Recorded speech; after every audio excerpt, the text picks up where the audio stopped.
Selamat pagi. Hari ini kita ke makam Syekhona Khalil Bangkalan, seorang ulama besar, salah satu guru pendiri Nahdlatul Ulama.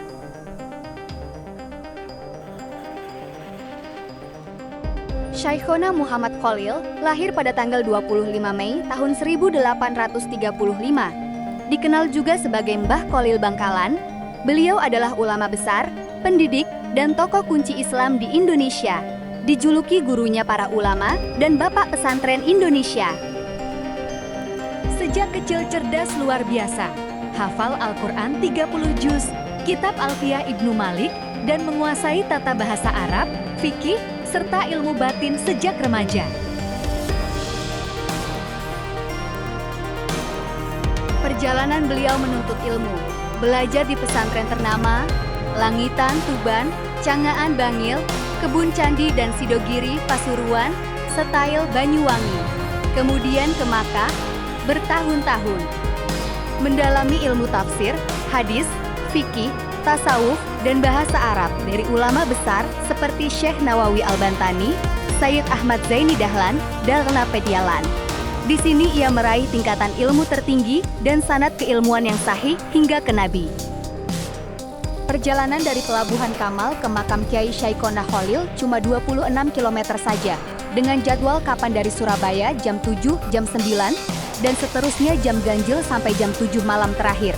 Untuk jadwal kapal kembali ke Surabaya jam genap mulai jam 8, jam 10, dan seterusnya. Kembali ke cerita tentang Kiai Syekhona Khalil. Setelah menempuh pendidikan di Mekah, beliau sekitar 1861 pulang ke Madura dan mendirikan pondok pesantren Demangan, Martajasa. Awalnya hanya musala kecil 8 kali 10 meter, berkembang menjadi pusat ilmu terbesar di Nusantara. Metode pengajarannya gabungan ilmu lahir, syariat, dan batin, tasawuf. Sederhana namun mendalam, menarik ribuan santri dari seluruh Indonesia, bahkan Malaysia dan Singapura. Diperkirakan ada lebih dari 500.000 santri pernah belajar langsung atau tidak langsung kepadanya. Beliau adalah inisiator dan pemberi restu berdirinya Nahdlatul Ulama (NU). Ketika para muridnya antara lain Kiai Haji Hasyim Asy'ari, Kiai Haji Wahab Casbullah, Kiai Haji Bisri Syansuri, Kiai Haji As'ad Syamsul Arifin, berkonsultasi tentang perlunya organisasi untuk menjaga ajaran Ahlus Sunnah wal Jamaah, beliau berkata, "Bentuklah wadah itu, namakan Nahdlatul Ulama, kebangkitan ulama." Hampir semua pendiri organisasi Islam besar dan ulama kelas nasional adalah muridnya, antara lain Kiai Haji Hasyim Asy'ari, pendiri NU, Kiai Haji Wahab Casbullah, tokoh utama NU, Kiai Haji R. Asy'ari, pendiri pesantren Tebuireng, Kiai Haji Bisri Syansuri, Kiai Haji Munawir, Yogyakarta, dan ratusan pendiri pesantren besar lainnya di Jawa, Kalimantan, Sulawesi, hingga Sumatera. Beliau wafat pada tahun 1925 di usia sekitar 110 tahun dan dimakamkan di kompleks masjid dan pesantren yang beliau dirikan, Desa Martajasa, Bangkalan, tempat yang kini menjadi tujuan ziarah utama se-Indonesia. Pada 10 November tahun 2025, pemerintah Indonesia menganugerahkan gelar pahlawan nasional atas jasa-jasanya dalam pendidikan, penyebaran Islam, dan persatuan bangsa. Ini kita dari arah Pelabuhan Kamal, lewat belakang masjid atau makam Kiai Syekhona Khalil. Di kawasan Masjid Syekhona Muhammad Khalil Bangkalan, ada bangunan utama, makam, fasilitas lengkap, dan tempat penunjang. Berikut rinciannya. 1. Masjid utama. Luas sekitar 800 meter persegi. Daya tampung hingga 6.000 jamaah. Kubah besar berwarna emas. 2 menara tinggi. Arsitektur gabungan gaya Timur Tengah dan ciri Madura. Dinding dan langit-langit penuh kaligrafi ayat Al-Quran. Ornamen ukiran emas. Mihrab unik bermotif batik. Tempat wudhu bentuk melingkar. Jarang ada di masjid lain. 2. Kompleks makam Syekhona berada di dalam satu lingkungan, lokasi utama ziarah. Makam beliau dikelilingi pagar, tertata rapi. selalu ramai peziarah. Di sekitarnya ada makam keluarga dan para santri terdekat. 3. Pondok Pesantren Kademangan. Asal mula kawasan ini didirikan sendiri oleh beliau. Masih aktif, ada asrama santri, ruang belajar, dan perpustakaan kitab kuno. Di sini dulu beliau mengajar para kiai besar pendiri NU.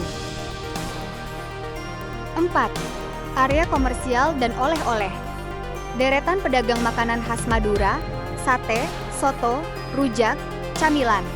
Toko souvenir, sarung, peci, kitab, tasbih, kain sulam. Penjual air minum, perlengkapan ibadah, dan kebutuhan peziarah. 5. Tempat bersejarah lain. Sisa bangunan musala lama, 8x10 meter, yang jadi cikal bakal masjid sekarang. Sumur tua peninggalan beliau, konon airnya diberkahi. Pohon-pohon besar yang sudah ada sejak zaman beliau hidup. Sekitar tahun 1920-an, musala pertama kali diperluas menjadi bangunan masjid sederhana, dana dari sumbangan masyarakat dan peziarah. Tahun-tahun 2003 sampai 2004, renovasi besar pertama saat Bupati Fuad Amin. Diperluas halaman, taman, tempat parkir, dan perbaikan bangunan agar lebih layak dan nyaman. Di area pemakaman Masjid Syekhona Khalil, Desa Martajasah Bangkalan, terdapat makam-makam tokoh berikut ini. 1. Syekhona Muhammad Khalil, tokoh utama, ulama besar, guru para ulama pendiri organisasi Islam besar di Indonesia. 2. Kiai Haji Abdul Latif, ayahanda Syekhona Khalil. 3. Syekh Abdul Azim Al-Maduri, guru Syekhona Khalil, pembawa pertama Tarikah Naksabandiyah ke Madura. 4. Kiai Haji Asror Langgundik, kakek dari Kiai Haji Abdul Atik. 5. Kiai Haji Kafal, menantu Kiai Abdul Latif. 6. Sunan Mertoyoso, salah satu santri Raden Muhammad Ali Rahmatullah, Sunan Ampel. 7. Nyai Gede Tondo, istri Sunan Mertoyoso, dimakamkan berdampingan. 8. Raden Bagus Aryo Mancanegoro, ulama keraton zaman Cakraningrat I, saudara angkat Jaka Tingkir.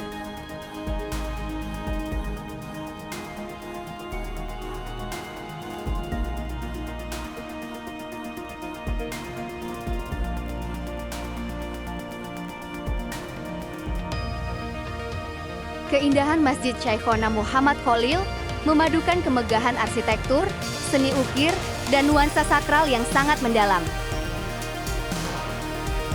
Kubah emas megah. Kubah utama besar berwarna keemasan dengan pola garis hijau, terlihat berkilau dari jauh. Gabungan gaya Timur Tengah dan ciri khas Madura. Diapit dua menara tinggi ramping, penuh hiasan, menyala indah saat malam. Bentuk bangunan kokoh, lebar, beranda luas dengan pilar-pilar besar berornamen emas dan ukiran halus. Pintu gerbang utama melengkung indah, dihiasi kaligrafi dan motif batik Madura. Warna dan detail. Perpaduan warna putih, emas, dan hijau yang serasi. Setiap sudut ada ukiran, motif, dan tulisan Arab yang rapi dan cantik. Halaman luas, bersih, tertata rapi dengan taman dan jalan setapak. Langit-langit dan dinding, penuh kaligrafi ayat Al-Quran berwarna emas, ukiran timbul, dan hiasan kaca patri yang membiaskan cahaya lembut. Tampak mewah namun tetap tenang dan suci. Perpaduan lama dan baru. Berdiri bersanding dengan musala tua 8x10 meter. Kontras megah masjid baru dengan kesederhanaan tempat asalnya, menyimpan sejarah dan keberkahan.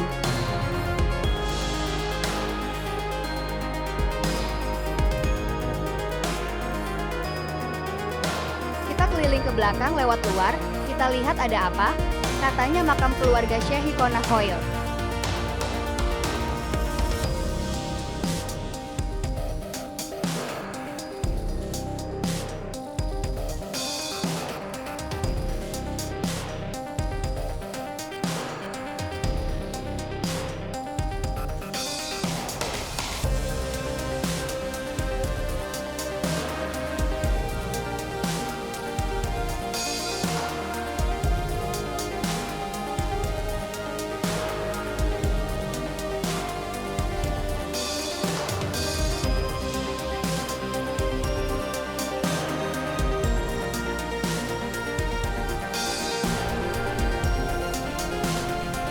Setelah tadi kami berdoa, mendoakan beliau, kami pun kembali ke Surabaya lewat jalur barat atau menyusuri pantai sisi barat Pulau Madura. Di ujung barat Pulau Madura ini, kami mampir ke Mercusuar Sembilangan. Mercusuar Sembilangan adalah peninggalan bersejarah peninggalan kolonial Belanda, saksi penting sejarah pelayaran di Selat Madura, dan kini menjadi ikon wisata sejarah di Bangkalan. Dibangun tahun 1879.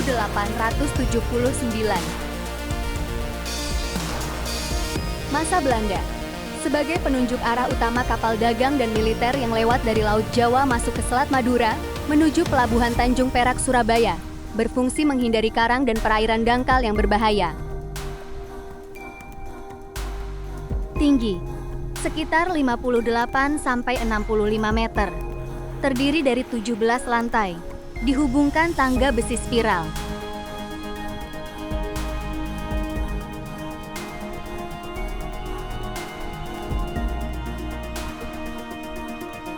Demikian olahraga kita kali ini.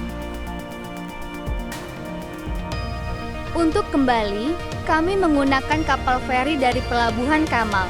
Dan jangan lupa, dari arah Madura ini, jam keberangkatan kapal jam genap. Terima kasih sudah mengikuti. Salam sehat.